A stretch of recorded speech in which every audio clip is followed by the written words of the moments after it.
Musisi kondang Ahmad Dhani sepertinya gerah terus-menerus ditagih soal nazar sensasionalnya jika Capres Joko Widodo mampu menang atas Prabowo Subianto, seperti tertulis di akun Twitter miliknya beberapa waktu lalu.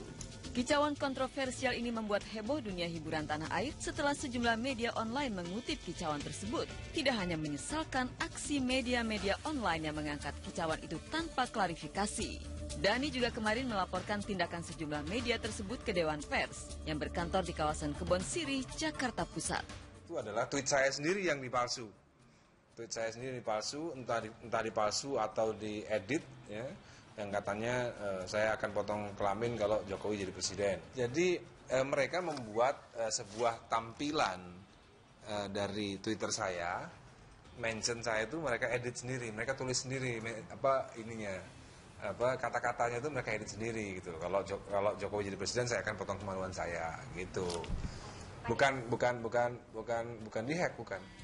Menurut Ahmad Dhani, akun Twitternya bukan dibajak orang, melainkan di-capture lalu diedit dengan kata-kata kontroversial tersebut.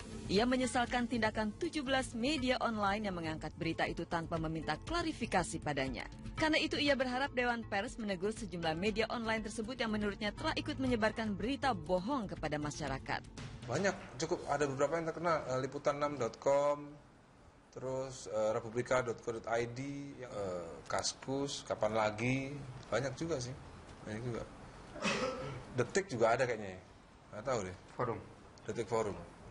Langkah berikutnya tentu kami akan melakukan rapat di Pokja Pengaduan untuk mengevaluasi kira-kira sebenarnya apa potensi pelanggaran ataupun pelanggaran yang telah dilakukan dalam pemberitaan itu. Nah, setelah itu baru kami akan undang pihak teradu dan kemudian kami akan lakukan adjudikasi, dan setelah itu nanti akan kita pertemukan antara pihak pengadu dengan teradu dan kemudian kita cari solusinya atas persoalan.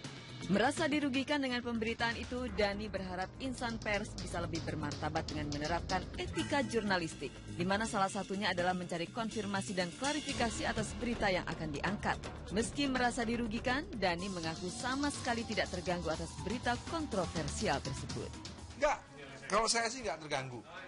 Kalau saya sih nggak terganggu ya, cuman saya nggak kepingin modus operandi ini akan terus berlangsung. Ini harus segera dihentikan. Oknum-oknum yang tidak bermoral ini harus dihentikan. Makanya harus dipanggil nanti di sini. Ya nggak ada masalah sih kalau saya sih. Siapa aja yang menang. Yang penting menurut saya sih koalisi permanen ini nanti yang bisa merapikan lagi undang-undang pers supaya nggak terjadi lagi hal-hal seperti ini. Setelah melaporkan tindakan sejumlah media online yang mengangkat kicauan kontroversialnya tanpa klarifikasi, Dhani berharap kasus ini bisa diselesaikan segera. Karena dengan demikian media tidak akan bisa main-main lagi dengan berita tanpa konfirmasi dan klarifikasi dari yang bersangkutan. Ya saya sih pengennya ini bisa diberesin sebelum Lebaran, karena kalau bisa kebohongan di bulan puasa ini ya bisa selesai di bulan puasa juga gitu. Jangan sampai habis Lebaran nanti udah basi beritanya. Saya berharap sih saya berharap media-media yang melakukan pelanggaran itu ya juga melakukan permintaan maaf kepada saya dan menyiarkannya secara serius.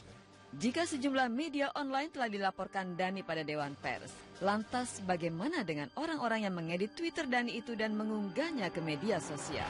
Apakah Dhani lupa bahwa persoalan pokok dari kicauan kontroversialnya justru terletak di tweet yang diedit oleh orang yang tidak bertanggung jawab? Dari kemarin yang tidak menjadi domain dari Dewan Pers, itu kita bisa mengadukan langsung ke polisi. Gitu. Kalau misalnya republika.co.id terus atau liputan6.com itu kan domainnya Dewan Pers ya. Jadi bisa dilakukan, paling mereka disuruh minta maaf ya. Tapi yang bukan dari domainnya Dewan Pers kita bisa